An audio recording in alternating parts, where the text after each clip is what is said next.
Shalom saudari-saudaraku terkasih, hari ini Kamis 30 September, peringatan Santo Hieronymus Pujangga Gereja. Injil yang kita renungkan Lukas 10 ayat 1-12. Allah menyampaikan melalui para nabi bahwa pemberitaan Injil keselamatan tidak hanya mencakup bangsa Israel, tapi juga bangsa-bangsa bukan Yahudi. Oleh karena itu, sudah ke-12 Rasul, ada 70 murid yang lain yang diutus oleh Kristus. Seperti yang dikatakan, kemudian daripada itu Tuhan menunjuk 70 murid yang lain. Yesus mengutus para murid untuk mewartakan Injil berdua-dua, karena ada dua perintah yang utama, yaitu perintah kasih, yaitu kasih kepada Allah, dan kasih kepada sesama kita. Dan kasih itu tidak dapat ada jika tidak ada sekurang-kurangnya dua orang atau dua pihak. Dengan demikian, Yesus menyarankan kepada kita bahwa dia yang tidak mencintai orang lain tidak boleh melakukan tugas berkhotbah. Demikian juga ke-12 itu diperhitungkan dua-dua seperti yang ditunjukkan Matius dalam kisahnya. Keduanya harus disatukan dalam pelayanan. Karena Allah memimpin Israel keluar dari Mesir melalui tangan Musa dan Harun. Yosua dan Kaleb juga bersatu bersama menenangkan orang-orang yang telah diprovokasi oleh 12 mata-mata. Karena itu dikatakan, seorang saudara yang dibantu saudaranya itu seperti kota yang berbenteng.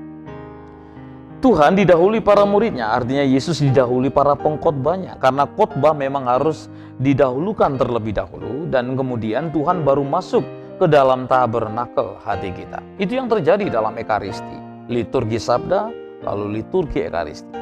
Melihat bahwa melalui kata-kata nasihat sebelumnya, kebenaran diterima dalam pikiran. Oleh karena itu, Yesaya berkata kepada para pengkhotbah, persiapkan jalan Tuhan, luruskan jalan bagi Tuhan kita.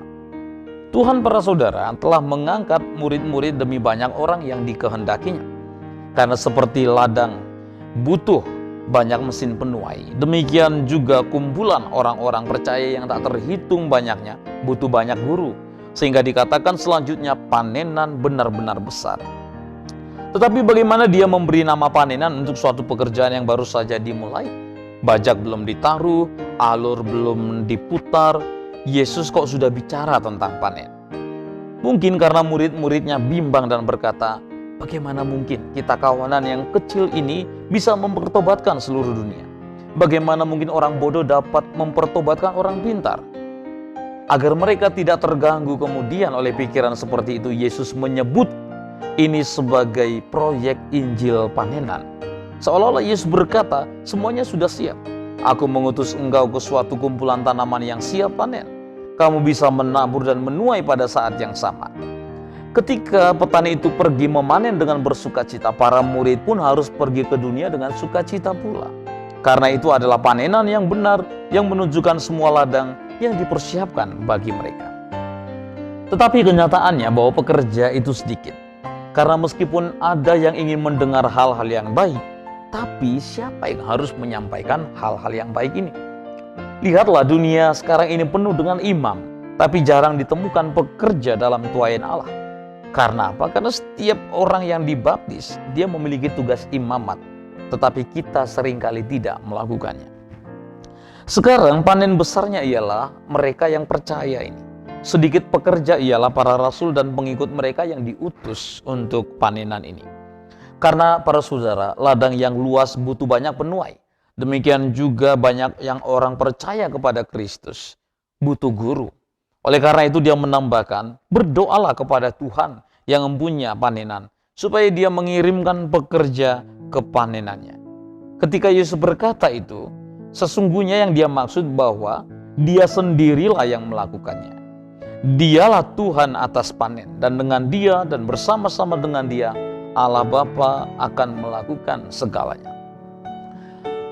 Lalu Yesus menguatkan mereka bukan dengan menambah jumlah mereka, tapi memberikan mereka kuasa atau kekuatan. Dia menyiratkan bahwa mengirim pekerja ke panen ilahi itu merupakan karunia besar, karunia Tuhan, bukan usaha manusia. Dan itu harus dilakukan dengan doa. Dengan ini juga umat harus diajak agar berdoa bagi imam mereka, agar mereka dapat melakukan apa yang baik bagi mereka, agar lidah para imam mereka tidak keluh dalam nasihat. Karena seringkali karena kejahatan mereka sendiri, lidah mereka sering diikat untuk mengatakan hal-hal yang baik. Lukas selanjutnya menceritakan bahwa dari pembelajaran kerasulan Kristus, ke-70 murid itu memperoleh kerendahan hati, ketulusan, keadilan, dan untuk tidak memilih hal-hal duniawi lebih daripada tugas mengajar dan berkhotbah, tapi tetap teguh sehingga tidak takut akan ancaman, bahkan kematian. Penghiburan para rasul dari mana para saudara? Sementara bahaya terbentang di hadapan mereka. Penghiburan mereka ialah kuasa Yesus yang mengutus mereka. Oleh karena itu Yesus berkata, lihatlah aku mengutus engkau. Seolah-olah Yesus berkata, itu sudah cukup untuk penghiburanmu. Itu cukup membuatmu berharap. Daripada takut akan kejahatan yang akan datang, yang ditandai seperti anak domba di antara serigala. Gembala yang baik tidak takut pada serigala demi kawanannya. Karena itu para murid ditetapkan bukan untuk menjadi mangsa, tapi untuk memberikan kasih karunia. Karena kewaspadaan gembala yang baik menyebabkan serigala tidak berusaha melawan domba atau bahkan membunuhnya. Yesus mengirim mereka seperti domba di tengah serigala agar ramalan ini terpenuhi, bahwa serigala dan domba akan makan bersama. Baca Yesaya 65 ayat 25. Karena itu merupakan pernyataan yang jelas tentang kemenangan yang mulia, bahwa para murid Kristus ketika dikelilingi para musuh, mereka seperti anak domba di antara serigala, tetap harus mempertobatkan serigala. Siapa itu serigala? Yesus menyebut serigala itu ialah ahli Taurat dan orang Farisi yang adalah imam-imam Yahudi. Bagi banyak orang, ketika mereka menerima hak memerintah, mereka dengan keras menganiaya rakyatnya dan menunjukkan kengerian kuasa mereka. Dan karena mereka tidak memiliki belas kasih, dan sebaliknya keinginan mereka untuk menjadi tuan, menjadi penguasa, telah melupakan sama sekali bahwa mereka harus menjadi ayah bagi rakyat. Kesimpulannya adalah bahwa manusia harus begitu bajik, sehingga Injil harus membuat kemajuan dalam cara hidup mereka daripada dalam khotbah mereka. Dan Yesus juga melarang semua perhatian terhadap apa yang ada di luar tubuh, dengan mengatakan jangan membawa pundi-pundi ataupun tas. Dia juga tidak mengizinkan manusia untuk membawa serta barang-barang yang tidak melekat pada tubuh. Lalu Yesus mengutus mereka untuk mewartakan damai. Kedamaian adalah ibu dari semua hal yang baik. Tanpa kedamaian semua hal lainnya sia-sia. Karena itu Tuhan kita memerintahkan murid-muridnya masuk ke sebuah rumah terlebih dahulu, mengucapkan shalom, ucapan damai, sebagai tanda hal-hal yang baik, dengan mengatakan ke dalam rumah, siapapun yang dimasuki pertama-tama katakan shalom, damai sejahtera bagi rumah ini. Bahwa sebenarnya kita harus menyampaikan pesan perdamaian, dan bahwa pintu masuk pertama kita dihadiri dengan berkat perdamaian. Tapi dikatakan damai sejahtera bagi rumah itu, yaitu bagi mereka yang diam di rumah itu. Seolah-olah Yesus berkata, saya berbicara kepada semua, baik yang besar maupun yang kecil.